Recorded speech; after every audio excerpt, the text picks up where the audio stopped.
Good morning students. Science classes YouTube channel में आपका स्वागत है।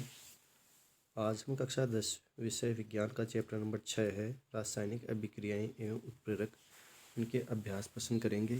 इससे पहले के वीडियो में मैंने लगभग 25 प्रश्न तक हैं उनके अच्छे से आंसर है वो बता दिए थे, वो वीडियो आप देख लेना। तो आगे के प्रश्न अभी हम शुरू करते हैं, तो चलो वीडियो स्टार्ट करते हैं। प्रश्न नंबर 26 लेते हैं। भौतिक एवं रासायनिक परिवर्तन में अंतर लिखें। तो पदार्थों में दो प्रकार का परिवर्तन होता है, एक भौतिक परिवर्तन और दूसरा रासायनिक परिवर्तन। जो भौतिक परिवर्तन होता है उसमें क्या होता है, ये याद रखना कि नए पदार्थ का निर्माण नहीं होता, और रासायनिक परिवर्तन होता है इसमें नए पदार्थ का निर्माण होता है।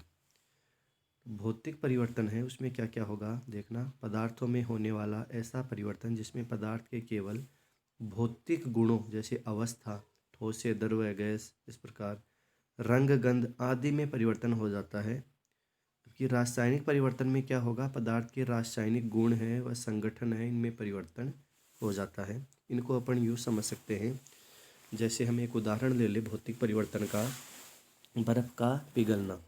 तो पहले बर्फ़ ली, बर्फ़ 0 डिग्री सेल्सियस पर रहती है। जब उसको गर्म किया जाता है तो उसका तापमान बढ़ेगा। 0 डिग्री सेल्सियस से तापमान बढ़ते ही वह द्रव अवस्था में आ जाती है और जल बन जाता है। और जब यही जल है, इसका तापमान 100 डिग्री सेल्सियस से अधिक हो जाता है तो यह फिर जलवाष्प अवस्था में परिवर्तित हो जाता है। तो यहाँ भौतिक परिवर्तन हुआ कि बर्फ़ से जल बन गया जो द्रव अवस्था में है, और द्रव से जलवाष्प बन गई। उसी जलवाष्प को पुनः ठंडा करें, यानी 100 डिग्री सेल्सियस कम तापमान पर लेकर आएँ, 100 से कम, तो पुनः फिर द्रव में आ जाएगी। और 0 डिग्री सेल्सियस या इससे कम तापमान पर रखें तो पुनः ठोस अवस्था में आ जाए। तो इस प्रकार यह है जो जल है इसमें भौतिक परिवर्तन है। रासायनिक परिवर्तन में क्या होगा, आप यूँ समझ सकते हो, अपनी प्रकृति में जितनी भी रासायनिक अभिक्रियाएं होती है उन सभी रासायनिक अभिक्रियाओं में रासायनिक परिवर्तन होता है, जिसमें पदार्थ के रासायनिक गुण संगठन इन सब में परिवर्तन हो जाता है। जैसे एक ही उदाहरण सिंपल सा ले ले अपन कि जैसे कोयला है, ठीक है, कोयले में क्या होता है, कार्बन होता है, और इस कोयले को हम जला दें तो पदार्थ, किसी भी पदार्थ को जब जलाया जाता है तो उस पदार्थ की सदैव हम क्रिया किससे करवाएंगे, ऑक्सीजन से। कोयले को जब जलाया यानी कार्बन की क्रिया ऑक्सीजन से हुई, तो कोयले को जलाया C+O2 क्या बन गया, CO2, ये कार्बन डाइऑक्साइड गैस बनी।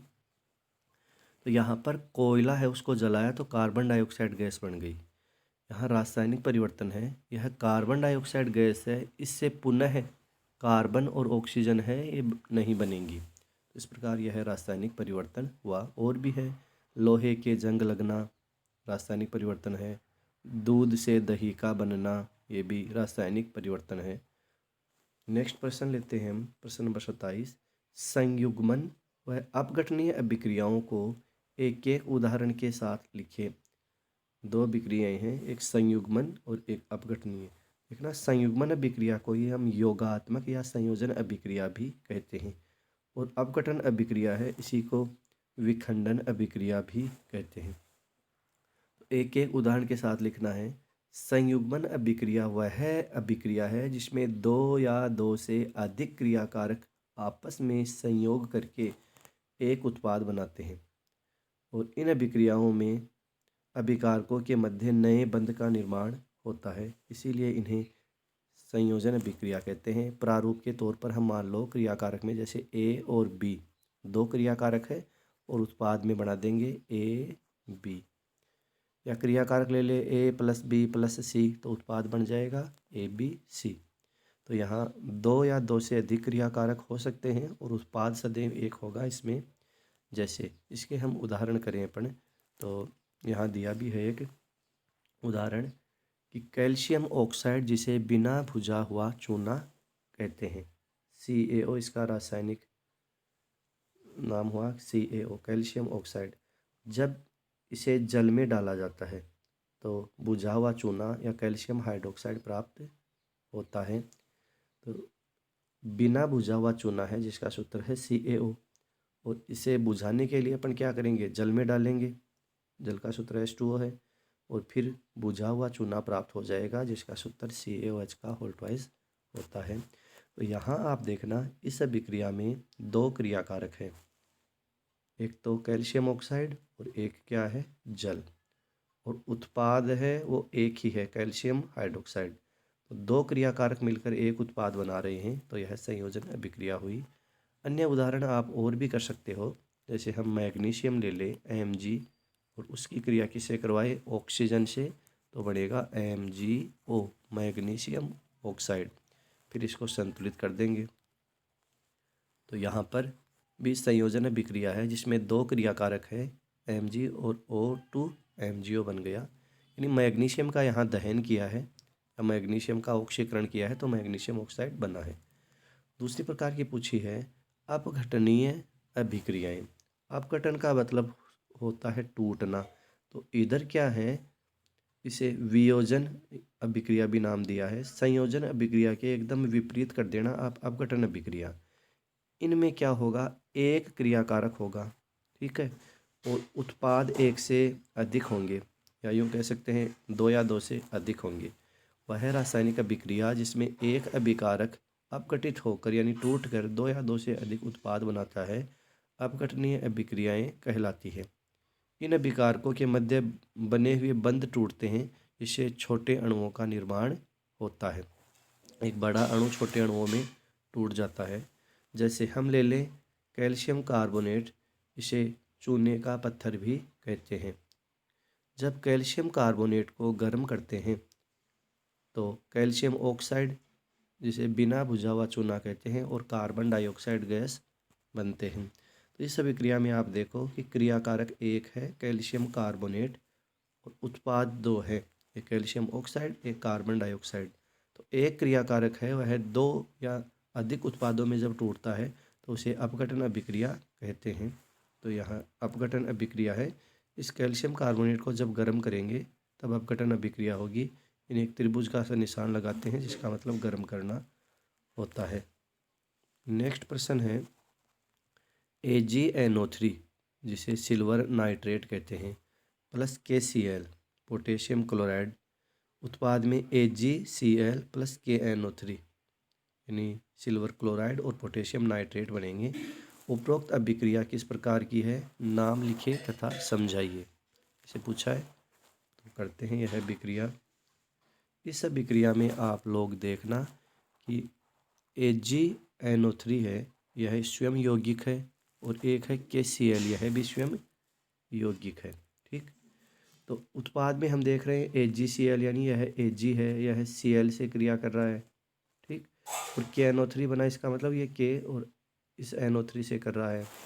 तो क्रियाकारकों के दोनों यौगिक हैं AgNO3 और KCl, इनके तत्व आपस में एक दूसरे को हटा रहे हैं, तो यह हो गई द्विविस्थापन अभिक्रिया। द्विविस्थापन अभिक्रिया की परिभाषा कैसे करोगे, कि जिसमें दोनों अभिकारकों के परमाणु या परमाणुओं का समूह आपस में विस्थापित होते हैं और नए यौगिक बनाते हैं, तो वह द्विविस्थापन अभिक्रिया कहलाती है। तो इस अभिक्रिया को किस प्रकार करेंगे अपन, पहले AgNO3 है, इसको अपन आयनित करते हैं, तो Ag पर आएगा प्लस का चार्ज, NO3 पर नाइट्रेट पर माइनस का, KCl में K पर प्लस, Cl पर माइनस, ठीक। अब क्या होगा, ये Ag प्लस का जो है उसके माइनस से क्रिया करेगा, यानी Cl से क्रिया करेगा, और हटाएगा किसको, Ag को। Ag है, इसका तीर लेकर जाओ आप कहाँ तक, K तक, K के तीर लगा दिया अपन ने, तो यानी Ag है इस K की जगह आ गया और Cl से क्रिया कर लेगा, तो बन गया AgCl। अब इधर का जो K है ये इसके इस Ag को हटाएगा और Ag की जगह K आ जाएगा, तो बन जाएगा KNO3। द्विविस्थापन अभिक्रिया का मतलब भी है कि वह रासायनिक अभिक्रिया जिसमें क्रियाकारकों के यौगिकों के तत्व आपस में एक दूसरे को हटा देते हैं, द्विविस्थापन अभिक्रिया कहलाती है। नेक्स्ट प्रश्न है प्रश्न नंबर 29। ऑक्सीकरण व अपचयन को इलेक्ट्रॉनिक आदान प्रदान के आधार पर समझाइए। तो दोनों अभिक्रियाएं हैं वो एक दूसरे के विपरीत होंगी। ये ऑक्सीकरण इलेक्ट्रॉनिक आधार पर समझाना है, यानी इलेक्ट्रॉन का संयोग या वियोग होता है उस आधार पर।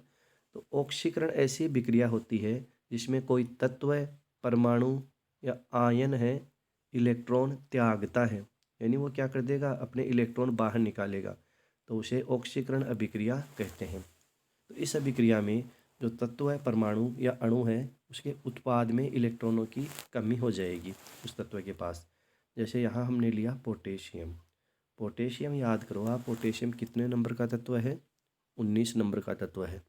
और इस पोटेशियम के बाह्यतम कोश में एक इलेक्ट्रॉन है, कितना, एक। तो यह तत्व क्या करेगा, उस एक इलेक्ट्रॉन को त्यागेगा और अपनी स्थायी अवस्था में आने का प्रयास करेगा। तो पोटेशियम है, यह देखना उत्पाद में क्या करता है, वो इसके बाह्यतम कोश में जो एक इलेक्ट्रॉन था उसको त्याग देता है, जिससे इस पोटेशियम के पास एक इलेक्ट्रॉन की कमी हो जाती है। तो के ऊपर आ गया प्लस, और वो एक इलेक्ट्रॉन यहाँ आ गया। इस अभिक्रिया को संतुलित करने के लिए यहाँ वो इलेक्ट्रॉन लिख दिया। तो इस अभिक्रिया में क्या हुआ, तत्व के पास इलेक्ट्रॉन की कमी हो गई। तो इसमें क्या हुआ, ऑक्सीकरण हो गया, कि इसमें परमाणु, आयन या अणु इलेक्ट्रॉन त्यागता है। दूसरा आप देखो Fe2+, इसका मतलब है Fe2+ का मतलब कि Fe के पास 2 इलेक्ट्रॉन कम है। और उत्पाद में देखो Fe3+, ठीक, यानी इस Fe ने क्या किया, एक इलेक्ट्रॉन और त्याग दिया उत्पाद में। Fe के पास देखो क्रियाकारक में 2 इलेक्ट्रॉन कम थे, इसने एक इलेक्ट्रॉन और त्याग दिया, तो एक और कम हो गया, तो 2 और 1 3, इसलिए आया Fe+3, और वो एक इलेक्ट्रॉन यहाँ हमने दर्शा दिया है। इसी प्रकार यहाँ लिखा है 2Cl-। Cl- का मतलब, एक Cl- का मतलब होता है क्लोरीन के पास एक इलेक्ट्रॉन एक्स्ट्रा है, अतिरिक्त है। क्लोरीन के बाह्यतम कोश में कितने इलेक्ट्रॉन होते हैं, 7 इलेक्ट्रॉन होते हैं। एक इलेक्ट्रॉन -1 का मतलब एक इलेक्ट्रॉन और ले लिया उसने, तो बाह्यतम कोश में कितने हो गए, 8 इलेक्ट्रॉन हो गए। 2Cl- लिखा है, इसका मतलब दोनों क्लोरीन के बाह्यतम कोश में 8 इलेक्ट्रॉन है। तो यहाँ क्या कर दिया, ये Cl2 बन गया। Cl2 कब बनता है, एक Cl और एक Cl, यानी 2 Cl रहेंगे और इनके मध्य सहसंयोजक बंध बनेगा और एक एक इलेक्ट्रॉन का आदान प्रदान करेंगे। ये Cl है, इससे बाह्यतम से एक इलेक्ट्रॉन ले लेगा, इसके भी साथ है बाह्यतम में, इसके भी साथ है, तो ये Cl इससे एक इलेक्ट्रॉन ले लेगा और बाह्यतम कोश पूर्ण हो जाएगा। ये Cl इससे एक इलेक्ट्रॉन ले लेगा और बाह्यतम कोश पूर्ण हो जाएगा। यानी Cl2 में अब बाह्यतम कोश में 8 इलेक्ट्रॉन हो गए, सहसंयोजक बंध बढ़ गया। और तो यहाँ क्रियाकारक में इसके पास 2 इलेक्ट्रॉन एक्स्ट्रा थे, वो इलेक्ट्रॉन यहाँ दर्शा दिए हैं। इस प्रकार आगे लेते हैं अपन अपचयन। अपचयन में क्या होता है, ऑक्सीकरण समझ में आ गया होगा आपको, यही बात दे रखी है। ये उदासीन परमाणु धन आयन बनाता है, ये सब आवेश बढ़ता है, ये सब। फिर लेते हैं अपचयन। देखना, अपचयन अभिक्रिया है वो ऑक्सीकरण के विपरीत हो जाएगी। वह अभिक्रिया जिसमें परमाणु, आयन या अणु द्वारा इलेक्ट्रॉन ग्रहण किया जाता है उसे अपचयन अभिक्रिया कहते हैं। और इसमें इलेक्ट्रॉन की संख्या में वृद्धि होती है। इसमें क्या होगा, जो क्रियाकारक का कोई परमाणु, आयन या जो भी अणु है वो इलेक्ट्रॉन ग्रहण करेगा, तो इलेक्ट्रॉन बढ़ जाएंगे। जैसे ब्रोमीन।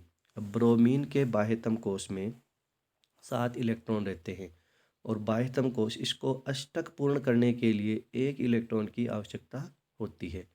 जब ब्रोमीन को एक इलेक्ट्रॉन मिल जाए तो इसका अष्टक पूर्ण हो जाएगा। तो ब्रोमीन है, देखना प्लस इलेक्ट्रॉन लिखा है, इसका मतलब एक इलेक्ट्रॉन ब्रोमीन को हमने दिया, तो ब्रोमीन है, इसने वो एक इलेक्ट्रॉन ले लिया, तो Br- आ गया, इसे Br-1 भी कह सकते हैं। इसी प्रकार MnO4 है, MnO4 माइनस लिखा है, इसका मतलब MnO4 माइनस, यानी इसके पास एक इलेक्ट्रॉन है। जब इसको एक इलेक्ट्रॉन और दे दिया जाए तो MnO4-2 हो जाएगा, तो इलेक्ट्रॉन है वो बढ़ गया। इसी प्रकार Mg+2 है, इसका मतलब मैग्नीशियम के पास 2 इलेक्ट्रॉन कम है। मैग्नीशियम के पास क्या, 2 इलेक्ट्रॉन कम है, और अगर इसको 2 इलेक्ट्रॉन हम दे दें तो फिर आ जाएगा Mg। तो Mg है, इसके पास 2 इलेक्ट्रॉन कम थे, जब इसको 2 इलेक्ट्रॉन दे दिए तो अब उदासीन हो जाएगा ये। इस प्रकार यहाँ विश्लेषण दे रखा है इनका।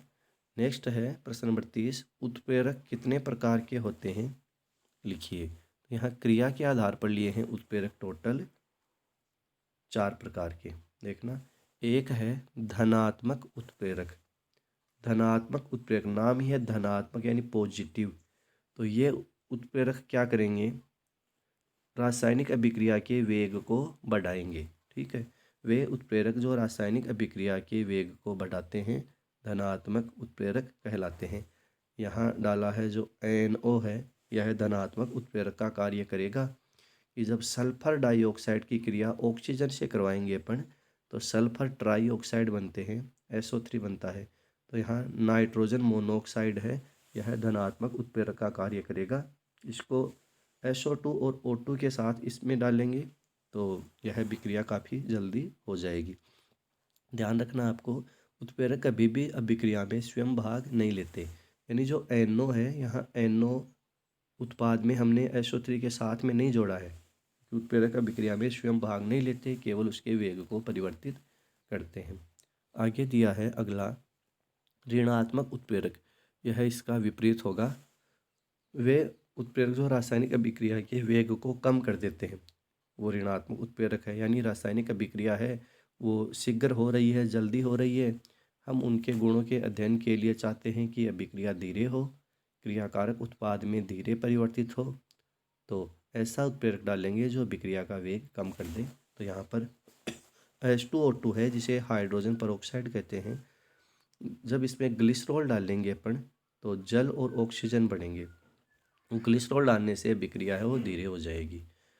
नेक्स्ट है स्वतः उत्प्रेरक, इसके पहले की वीडियो में भी परिभाषा आ चुकी है। जब किसी रासायनिक अभिक्रिया में बना उत्पाद ही उत्प्रेरक का कार्य करता है उसे स्वतः उत्प्रेरक कहते हैं। तो जैसे यहाँ एथिल एसीटेट लिया है CH3COO C2H5। एथिल एसीटेट की क्रिया जब हम जल से करवाएं H2O से तो एसिटिक अम्ल और एथिल एल्कोहल बनता है। इस अभिक्रिया में यहाँ जो एसिटिक अम्ल बना है यही अभिक्रिया के वेग को बढ़ा देगा, यानी उत्प्रेरक का कार्य करेगा। तो इस अभिक्रिया में कोई उत्प्रेरक नहीं डाला है, अभिक्रिया के उत्पाद में जो पदार्थ बना वही उत्प्रेरक का कार्य करता है। नेक्स्ट है जैव उत्प्रेरक। तो जैव उत्प्रेरक हैं, ये रासायनिक अभिक्रियाओं को वेग को बढ़ाते हैं, पर ये जैव उत्प्रेरक यानी जैव रासायनिक अभिक्रिया के वेग को बढ़ाते हैं। अब जैव रासायनिक अभिक्रिया किसे कहते हैं? जैव यानी जीव, वे रासायनिक अभिक्रियाएं जो जीवों के शरीर में होती हैं जैव रासायनिक अभिक्रियाएं कहलाती है। जैसे भोजन के पाचन की अभिक्रियाएं, श्वसन की अभिक्रियाएं, ये जैव रासायनिक अभिक्रियाएं कहलाती है। तो इन अभिक्रियाओं में जो एंजाइम होते हैं वो उत्प्रेरक का कार्य करते हैं। जैसे अपने जो लाइपेज है, यह एंजाइम जो जैव उत्प्रेरक है, यह वसा को वसीय अम्ल और ग्लिसरॉल में परिवर्तित करता है। ऐसे ही एमाइलेज है, स्टार्च को माल्टोज में बदलता है। सुक्रेज है, लैक्टेज है, इस प्रकार कई जो एंजाइम हैं जो जैव उत्प्रेरक कहलाते हैं। यहाँ दिया भी है और भी एक कि यूरिया है, इसमें जब जल डाला जाए तो यूरिएज एंजाइम है, ये क्या करेगा, इसको अमोनिया और कार्बन डाइऑक्साइड में परिवर्तित कर देगा। आगे लिया है उत्प्रेरक के प्रकार ही लिए हैं यहाँ पर भी भौतिक अवस्था के आधार पर। तो ये और अपन कर लेते हैं। भौतिक अवस्था के आधार पर उत्प्रेरक दो प्रकार के हैं, एक समांगी उत्प्रेरक और दूसरा आएगा इसका विपरीत विषमांगी उत्प्रेरक। देखो नाम है समांगी उत्प्रेरक यानी समान अंग है। इसमें क्या होगा, इस अभिक्रिया में जो उत्प्रेरक जो डाला वो और क्रियाकारक और उत्पाद तीनों की भौतिक अवस्था समान होती है। तीनों या तो ठोस ठोस होंगे या द्रव्य द्रव्य या गैस गैस होंगे, तो उसे समांगी उत्प्रेरक कहते हैं। तो जैसे हमने यहाँ लिया मेथिल एसीटेट CH3COO CH3, ये मेथिल है CH3 और CH3COO इसे एसीटेट कहते हैं क्योंकि CH3COOH होता है उसे एसिटिक अम्ल कहते हैं। और जब ये दुर्बल अम्ल है तो जो हाइड्रोजन त्याग दे उसके बाद एसीटेट बच जाता है। तो ये मेथिल एसीटेट है। जब इसकी क्रिया जल से करवाते हैं तो यहाँ पर देखना HCl, ये HCl हाइड्रोक्लोरिक अम्ल है, यह उत्प्रेरक का कार्य करता है, यह उत्प्रेरक है यहाँ पर। तो बनेगा एसिटिक अम्ल और मेथिल एल्कोहल। तो HCl है एक्वेटिक यानी जलीय द्रव्य है एक प्रकार का ये, और एसिटिक अम्ल भी एक्वेटिक यानी जलीय बना है, ये भी द्रव्य है। मेथिल एल्कोहल है एक्वेटिक जलीय, और ये भी द्रव्य है और द्रव्य है। तो यहाँ सब की भौतिक अवस्था समान है, यानी समांगी उत्प्रेरक का मतलब क्रियाकारक जितने भी हैं प्लस उत्प्रेरक प्लस उत्पाद, सबकी भौतिक अवस्था समान होती है।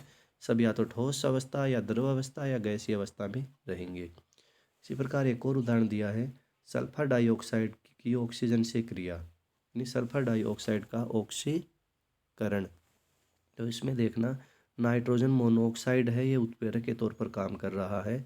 सल्फर डाइऑक्साइड की क्रिया जब ऑक्सीजन से करवाई तो सल्फर ट्राइऑक्साइड बनता है। तो इसमें नाइट्रोजन मोनोऑक्साइड है, यह उत्प्रेरक का काम कर रहा है। सल्फर डाइऑक्साइड गैसीय अवस्था में है, ऑक्सीजन भी गैसीय अवस्था में, सल्फर ट्राइऑक्साइड भी गैसीय अवस्था में और नाइट्रोजन मोनोऑक्साइड भी गैसीय अवस्था में। तो सबकी भौतिक अवस्था समान है, इसीलिए इसे समांगी उत्प्रेरक कहते हैं। जबकि आगे है विषमांगी उत्प्रेरक, जो उल्टा हो जाएगा। इसमें क्या कि अभिकारक उत्प्रेरक उत्पाद इन सब की भौतिक अवस्थाएं अलग अलग रहती है। जैसे हम यहाँ ले रहे हैं विषमांगी में क्या होगा, क्रियाकारक उत्पाद व उत्प्रेरक इनकी भौतिक अवस्थाएं अलग अलग होती है, कोई ठोस होगा, कोई द्रव होगा, कोई गैस। जैसे यहाँ लिया हेबर विधि से अमोनिया के निर्माण की अभिक्रिया, N2 + 3H2 और बना अमोनिया NH3, और यहाँ उत्प्रेरक क्या डाला हमने, आयरन Fe डाला है। नाइट्रोजन आप देखना गैसीय अवस्था में है, हाइड्रोजन भी गैसीय अवस्था में, क्रियाकारक गैसीय अवस्था में है, और जो उत्प्रेरक डाला वो ठोस अवस्था में, और अमोनिया गैस अवस्था में बनी है। तो अलग अलग हो गए, तो यहाँ हो गया विषमांगी उत्प्रेरक। कहने का मतलब उत्प्रेरक और क्रियाकारक उत्पाद इन सब की सेम अवस्था नहीं होनी चाहिए, फिर ये विषमांगी उत्प्रेरक हो जाएगा।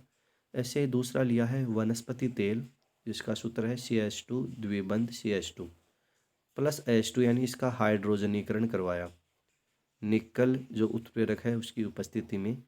यहाँ पर और भी तापमान रखते हैं 473 केल्विन और 100 एटमॉस्फेयर वायुमंडलीय दाब होता है। उनकी उपस्थिति में इस वनस्पति तेल का हाइड्रोजनीकरण करवाएं तो वनस्पति घी बनता है। इसे संकलन या संयोजन अभिक्रिया है वो भी कहते हैं। यहाँ अब देखना वनस्पति तेल है जो द्रव अवस्था में होता है, हाइड्रोजन गैस जो गैसीय अवस्था में, निकल जो धातु है उत्प्रेरक है वो ठोस अवस्था में रहेगा, और वनस्पति घी जो बनता है वो भी ठोस अवस्था में रहता है प्राकृतिक तापमान अगर दिया जाए तब। तो यहाँ आप देख सकते हो कि इस अभिक्रिया में क्रियाकारक उत्पाद उत्प्रेरक इन सब की भौतिक अवस्था समान नहीं है, तो यह विषमांगी उत्प्रेरक है। नेक्स्ट प्रश्न है 31 नंबर प्रश्न, समझते हैं उनको भी। अपघटनीय अभिक्रियाएं कितने प्रकार की होती है, वर्णन करें। तो देखना अपघटन का मतलब है टूटना, इस अपघटन को ही वियोजन या विखंडन अभिक्रिया भी कहते हैं।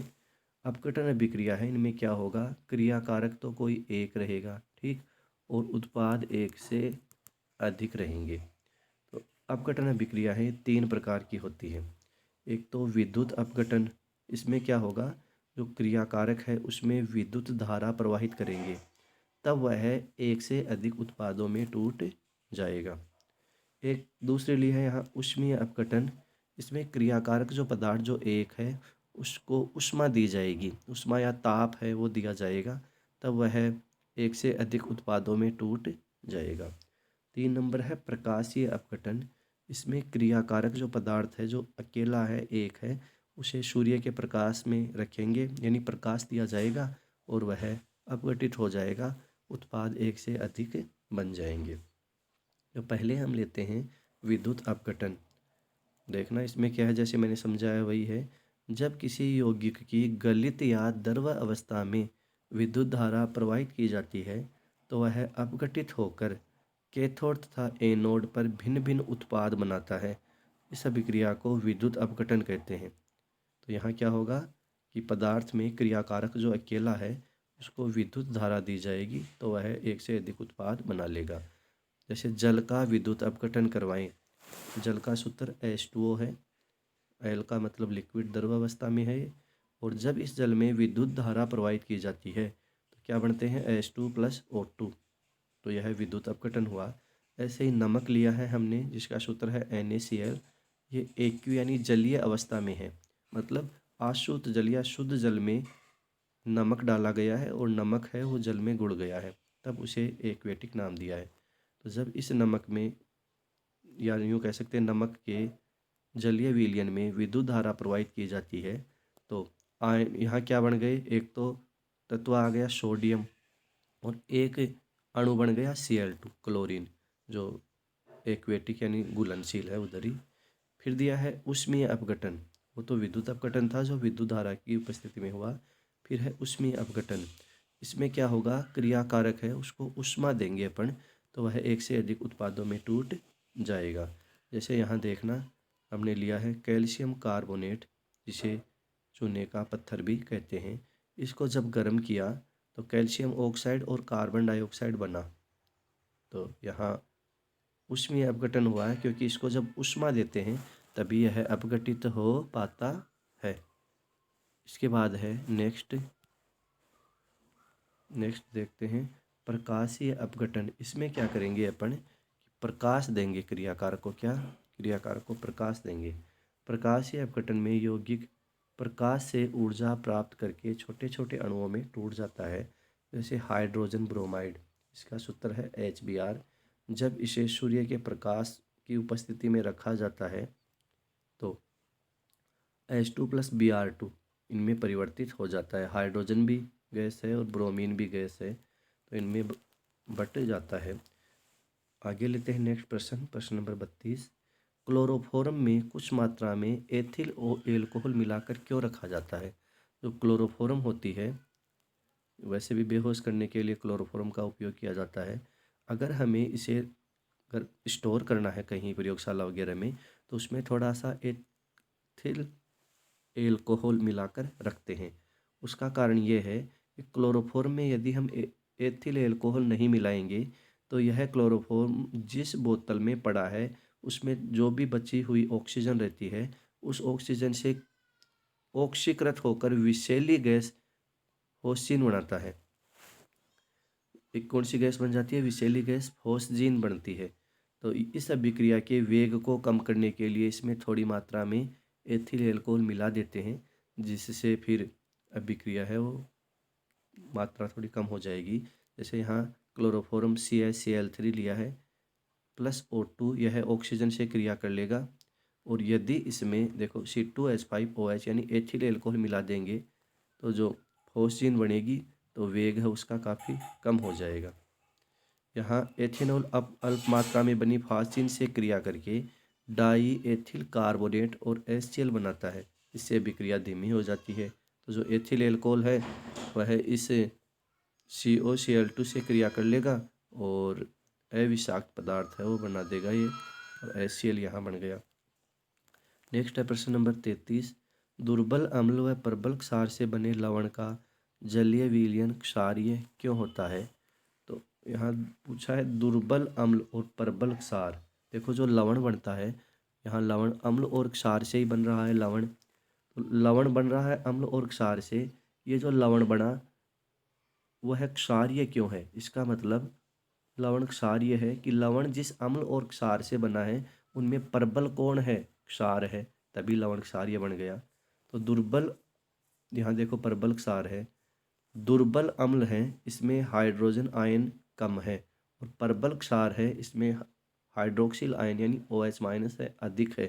तो दुर्बल अम्ल के जो H+ थे वो प्रबल क्षार के OH- से क्रिया कर लेंगे और H2O बना देंगे।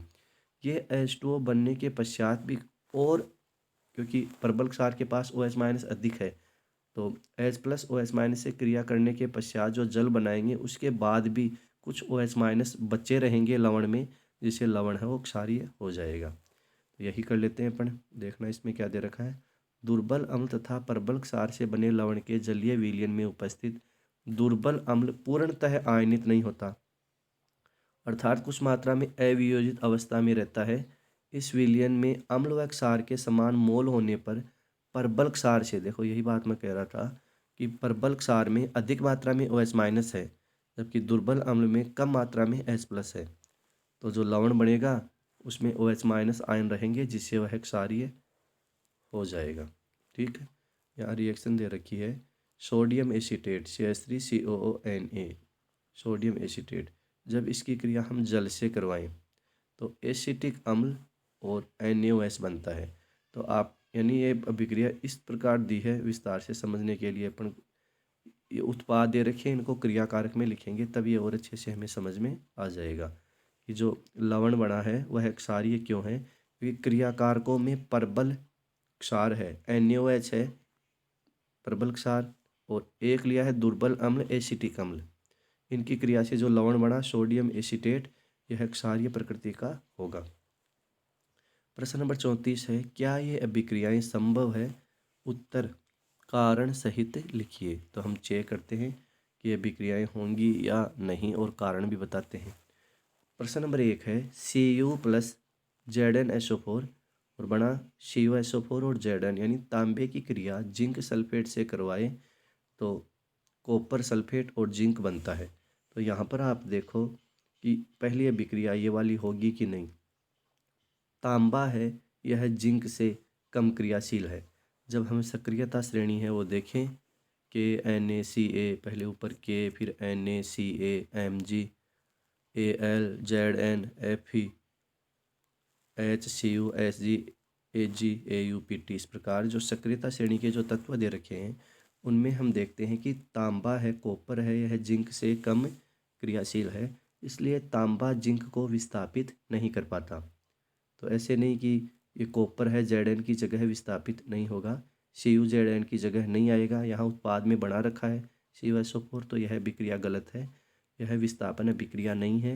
विस्थापन अभिक्रिया तभी होगी जब क्रियाकारकों में एक जो अकेला तत्व है वह इस पूरे यौगिक के अकेले जो प्लस इस यौगिक के प्लस वाले तत्व से अधिक क्रियाशील हो, जो अकेला तत्व है, तभी विस्थापन अभिक्रिया होगी। तो यह अभिक्रिया संभव नहीं है क्योंकि कॉपर है जिंक से कम क्रियाशील है, इसलिए कॉपर जिंक को विस्थापित नहीं कर पाता।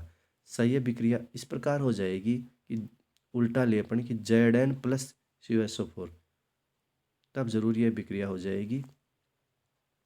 नेक्स्ट है Fe plus CuSO4, FeSO4 plus Cu। तो यहाँ हम देख रहे हैं कि एक Fe अकेला तत्व है और CuSO4 में Cu है, इधर ये प्लस का इधर Cu प्लस का। इनमें सक्रियता श्रेणी जब हम देखें तो FeCu से ऊपर स्थित है, यानी Fe जो आयरन जो लोहा है यह कॉपर से अधिक क्रियाशील है।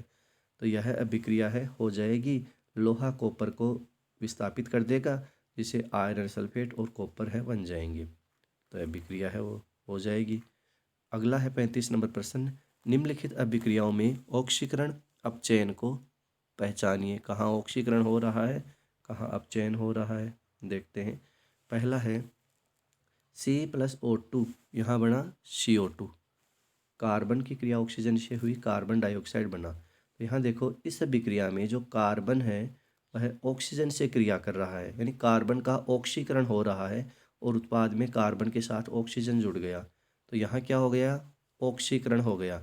लेकिन जो ऑक्सीजन है इसका अपचयन हो रहा है, तो ऑक्सीजन का अपचयन हो गया। इस प्रकार यहाँ ऑक्सीकरण भी है और अपचयन भी है, तो इसे अपन क्या कहेंगे, रेडॉक्स अभिक्रिया। ठीक, यह हो गई रेडॉक्स अभिक्रिया। दूसरा है Mg प्लस Cl2, यानी मैग्नीशियम की क्रिया क्लोरीन से करवाने पर मैग्नीशियम क्लोराइड बनता है। तो यहाँ आप देखना कि जो क्लोरीन है यह ऋण विद्युती तत्व है, तो मैग्नीशियम का ऋण विद्युती तत्व के साथ संयोग है। जब किसी तत्व का ऋण विद्युती तत्व के साथ संयोग होता है तो वह ऑक्सीकरण अभिक्रिया होती है। परंतु यहाँ देखना कि ये जो Cl2 है इसका अपचयन हो रहा है, Cl2 का क्या हो गया, अपचयन। तो ऑक्सीकरण भी है, अपचयन है, तो ये भी क्या हो गई, रेडॉक्स है। पहली वाली रिएक्शन भी रेडॉक्स, ये वाली भी रेडॉक्स। ZnO यानी जिंक ऑक्साइड प्लस कौन है, कार्बन, ये कार्बन है, तो उत्पाद में बना Zn प्लस CO। तो इस अभिक्रिया में आप देखना कि ZnO यानी जिंक ऑक्साइड है और उत्पाद में कौन आ गया, Zn अकेला, यानी जिंक ऑक्साइड ने से ऑक्सीजन निकल गया, तो जिंक ऑक्साइड का क्या हो गया, ऑक्सीजन का त्याग, अपचयन हो गया। और इधर जो कार्बन है ये कार्बन है, ये ऑक्सीजन से क्रिया कर लेता है उत्पाद में। क्रिया कारक में आप देख पा रहे हो कि कार्बन अकेला है, उत्पाद में यही कार्बन क्या कर लेता है, ऑक्सीजन के साथ जुड़ जाता है। तो कार्बन का क्या हो गया, ऑक्सीजन के साथ संयोग, ऑक्सीकरण। ZNO का अपचयन और कार्बन का ऑक्सीकरण। तो इस अभिक्रिया में भी ऑक्सीकरण व अपचयन की क्रिया साथ साथ हो रही है, तो यह भी रेडॉक्स अभिक्रिया है। नेक्स्ट है Fe2O3 + 3CO, यानी आयरन ऑक्साइड और कार्बन मोनोऑक्साइड की क्रिया हुई तो आयरन और कार्बन डाइऑक्साइड बने। इस अभिक्रिया में आप देखना कि Fe2O3 से क्या बन रहा है, Fe, यानी आयरन ऑक्साइड से आयरन बन गया, यानी इसने उत्पाद में ऑक्सीजन को त्याग दिया। तो वह रासायनिक अभिक्रिया जिसमें ऑक्सीजन का त्याग होता है अपचयन अभिक्रिया कहलाती है। इधर देखना कार्बन मोनोऑक्साइड है, इससे क्या बन गया, कार्बन डाइऑक्साइड, यानी ऑक्सीजन जुड़ गया।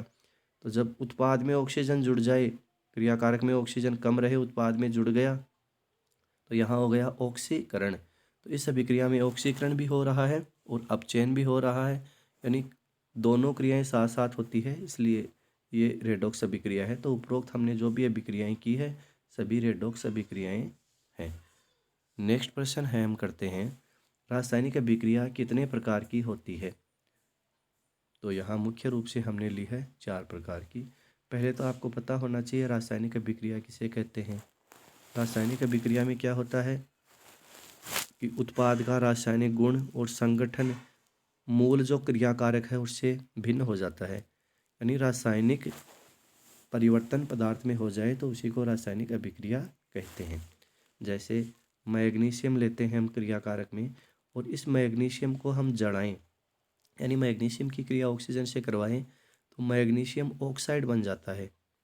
तो ये मैग्नीशियम ऑक्साइड नया पदार्थ है, मैग्नीशियम पर ऑक्सीजन की परत चढ़ गई, यूँ समझ लो, नया पदार्थ बन गया। और यहाँ पर मैग्नीशियम है और ऑक्सीजन है, ये यानी मैग्नीशियम ऑक्साइड से पुनः मैग्नीशियम और ऑक्सीजन नहीं बनाए जा सकते। तो यह रासायनिक अभिक्रिया है। तो इन रासायनिक अभिक्रियाओं को मुख्यतः 4 भागों में बांट दिया। एक संयुग्मन अभिक्रिया, इसी को संयोजन या योगात्मक अभिक्रिया भी कहते हैं। दूसरी ली है विस्थापन अभिक्रिया, फिर द्विविस्थापन अभिक्रिया और अपघटन अभिक्रिया। देखना ये संयुग्मन अभिक्रिया और अपघटन अभिक्रिया जो है ये एक दूसरे के विलोम है, विपरीत होती है। विस्थापन और द्विविस्थापन भी एक दूसरे के विलोम यानी विपरीत होती है। तो पहले लेते हैं अपन संयुग्मन अभिक्रिया। कौन सी होती है, संयुग्मन अभिक्रिया, इसी को योगात्मक अभिक्रिया भी कहते हैं। इन अभिक्रियाओं में 2 या 2 से अधिक क्रियाकारक मिलकर एक ही उत्पाद बनाते हैं। बस याद रहे आपको, क्रियाकारक 2, 3, 4 हो सकते हैं पर उत्पाद सदैव एक होता है, तो इन्हें संयुग्मन अभिक्रिया कहते हैं। जैसे एथीन का हाइड्रोजनीकरण, एथीन इसका सूत्र है CH2 द्विबंध CH2। जब इसकी क्रिया H2 से करवाएंगे निकल उत्प्रेरक की उपस्थिति में 473 केल्विन तापमान पर 100 एटमॉस्फेयर वायुमंडलीय दाब पर यह अभिक्रिया होगी, तो उत्पाद में एथेन बन जाएगा, CH3 एकल बंध CH3। तो यह संयुग्मन अभिक्रिया है। इसके अलावा अपन और भी कर सकते हैं, बिना भुजा हुआ चूना जिसका सूत्र CaO है, जब इसको जल में डाला जाता है H2O तो बन जाएगा CaOH का होल ट्वाइस, CaOH का होल ट्वाइस कैल्शियम हाइड्रोक्साइड। तो यहाँ 2 क्रियाकारक है और उत्पाद एक बना। और भी है जैसे C+O2 CO2, Mg+O2 MgO, फिर इनको संतुलित कर लिया जाता है। विस्थापन अभिक्रिया क्या होगी, इनमें एक क्रियाकारक में उपस्थित परमाणु या परमाणुओं का समूह है दूसरे अभिकारक के परमाणु या परमाणुओं के समूह द्वारा विस्थापित हो जाता है और नए बंध बन जाते हैं। फिर जैसे जिंक जो तत्व है उसकी क्रिया कॉपर सल्फेट से करवाते हैं। तो देखना जिंक जिस पर धनावेश है, कॉपर सल्फेट में कॉपर पर धनावेश, सल्फेट पर ऋण आवेश है, तो ये जिंक जो तत्व है यह कॉपर से अधिक क्रियाशील है। तो जिंक क्या कर देगा, कॉपर को इससे विस्थापित कर देगा और बन जाएगा जिंक सल्फेट और कॉपर, यानी Zn यहाँ आ जाएगा Cu की जगह, तो ZnSO4 प्लस Cu। नेक्स्ट है द्विविस्थापन अभिक्रिया। तो द्विविस्थापन अभिक्रिया में क्या होगा कि क्रियाकारकों के जो तत्व हैं आपस में एक दूसरे को हटा देते हैं, वो द्विविस्थापन अभिक्रिया कहलाती है। जैसे हमने पहले भी किया है उधर कि एक ले ले अपन, मान लो KCl पोटेशियम क्लोराइड प्लस ले लिया ऐसे ही NaNO3 सोडियम नाइट्रेट।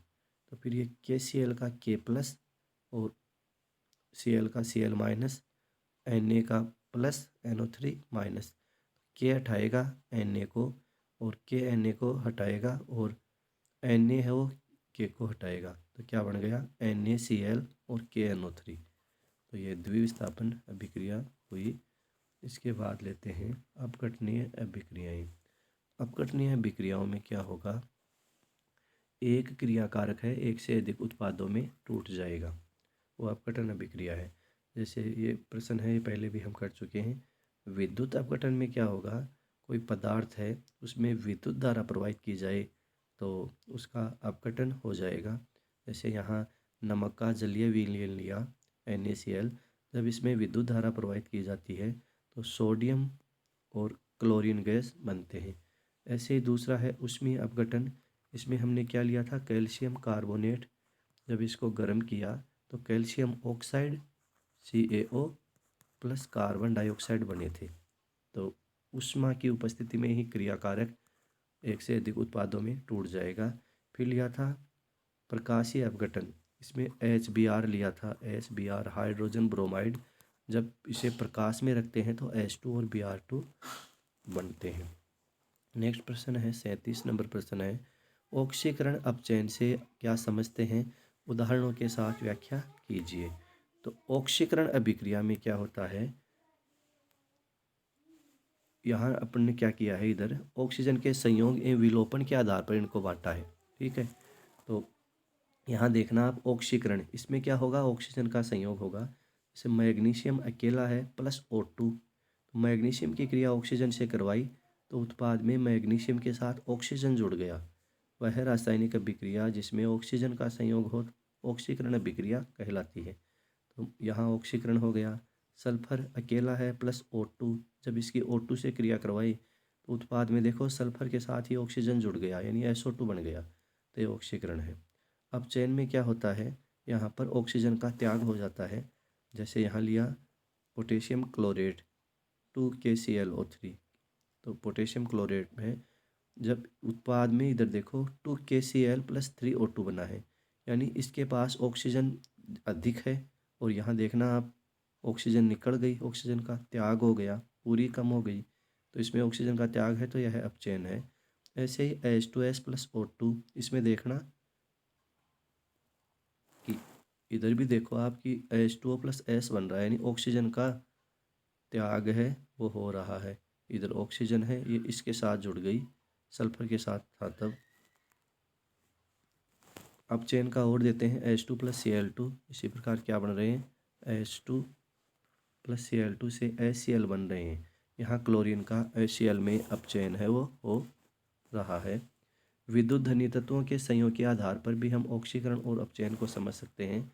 ऑक्सीकरण है उनमें देखना आप, इधर पोटेशियम आयोडाइड और इसकी क्रिया करवाई क्लोरीन से, तो पोटेशियम क्लोराइड और आयोडीन अलग निकल गया। इसी प्रकार हाइड्रोजन सल्फाइड है, उसकी क्रिया क्लोरीन से करवाई तो हाइड्रोक्लोरिक अम्ल और सल्फर बन गया।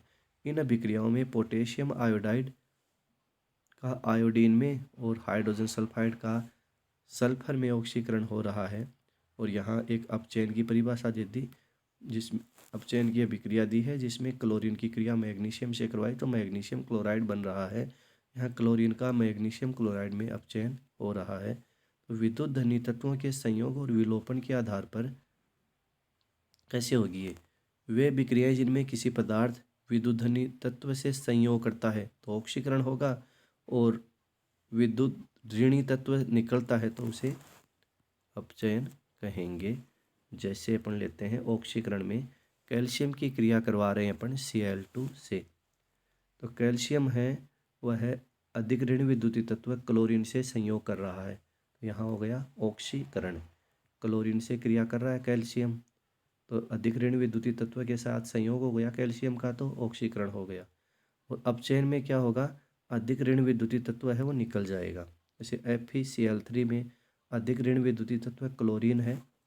यह उत्पाद में आप देखो कि क्लोरीन 2 ही है, यानी एक Cl निकल गया इससे, जो H2O से क्रिया करके HCl बना लेता है। तो इस प्रकार सारांश में बताया है कि ऑक्सीकरण विक्रियाएं वे होती है जिनमें किसी पदार्थ के साथ ऑक्सीजन या किसी अन्य ऋण विद्युतीय तत्व का संयोग होता है, या धन विद्युतीय तत्व या हाइड्रोजन का त्याग होता है। और अपचयन अभिक्रियाएं वे होती है जिनमें किसी पदार्थ के साथ हाइड्रोजन या धन विद्युतीय तत्व का संयोग और ऑक्सीजन या ऋण विद्युतीय तत्व का त्याग होता है। तो ये दोनों अभिक्रियाएं होती हैं वो एक दूसरे के विपरीत होती है। ऐसे ही इधर इलेक्ट्रॉन के आदान प्रदान के आधार पर ऑक्सीकरण को बांटा है। तो इधर क्या होगा, वे अभिक्रियाएं जिनमें परमाणु आयन या अणु इलेक्ट्रॉन त्यागता है तो वो ऑक्सीकरण अभिक्रिया है। जैसे सोडियम का देखना, सोडियम जिसके बाह्यतम कोश में एक इलेक्ट्रॉन है तो यह क्या करता है, स्थायी होने के लिए एक इलेक्ट्रॉन त्यागता है। तो Na+ आ गया, या Na+1 भी लिख सकते हैं, और ये एक इलेक्ट्रॉन यहाँ त्याग दिया इसने, यहाँ ऑक्सीकरण है। Fe2+, Fe के पास 2 इलेक्ट्रॉन कम है।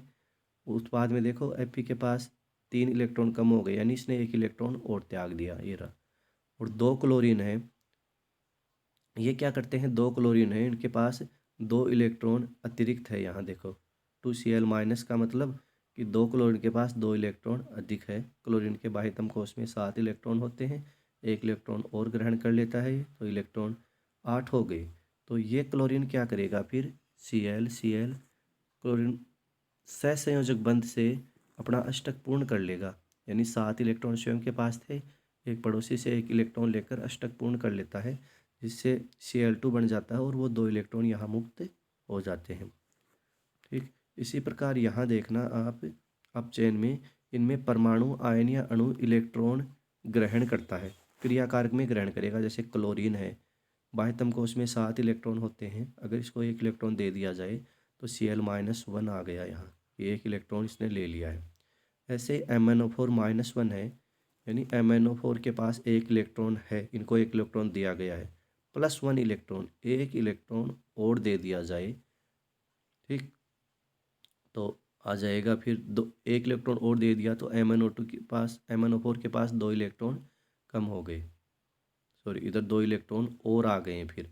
ऐसे Mg+2 यानी मैग्नीशियम के पास 2 इलेक्ट्रॉन कम है, जब इसको 2 इलेक्ट्रॉन दे दें तो बन गया फिर ये उदासीन Mg हो गया। ठीक है, इसके बाद और लेते हैं अपन आगे, इसी प्रकार दिया है और कि अभिक्रियाओं में ये ऑक्सीकरण अपचयन है उनके बारे में दे दिया। नेक्स्ट प्रश्न ले रहे हैं 38, उत्प्रेरक की विशेषताएं तथा उत्प्रेरक के प्रकारों के बारे में आप क्या जानते हैं।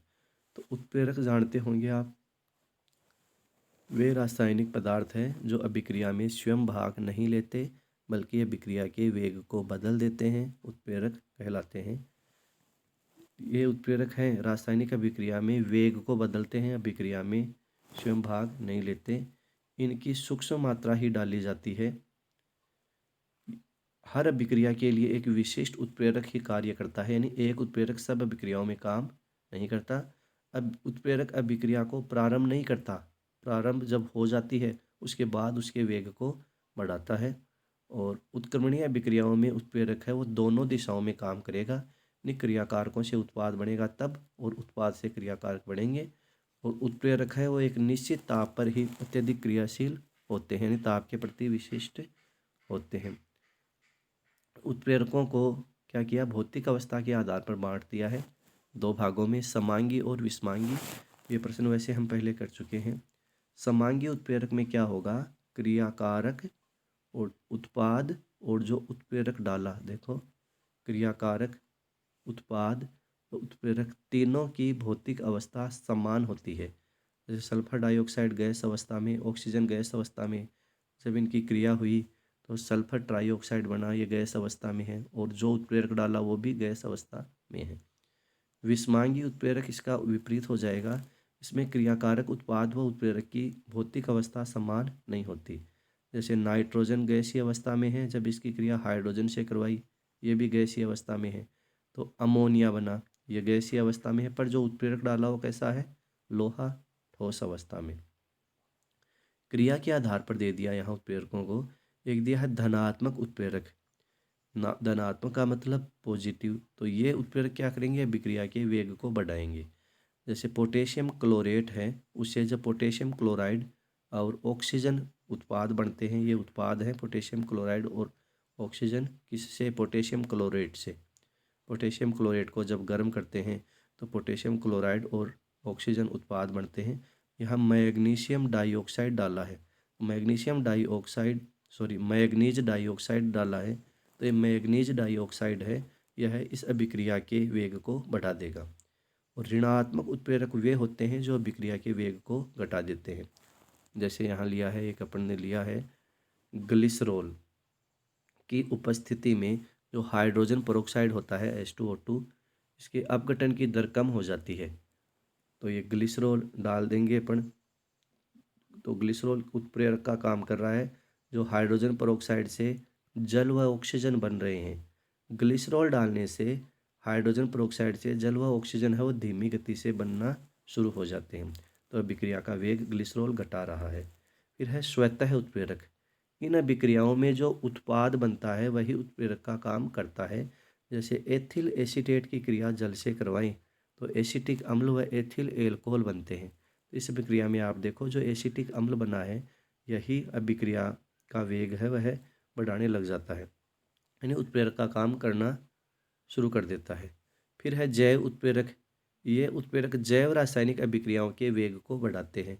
जैसे माल्टेज है, जो एंजाइम है हमारे शरीर में, यह जो माल्टोज होता है उसे ग्लूकोज में बदलता है।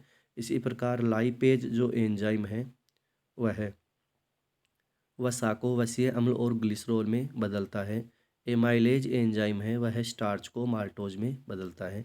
तो ये जो एंजाइम है ये जैव उत्प्रेरक का कार्य करते हैं। ये था हमारा आज का वीडियो। अगर वीडियो पसंद आया हो तो लाइक, शेयर सब और चैनल को सब्सक्राइब ज़रूर करना। धन्यवाद।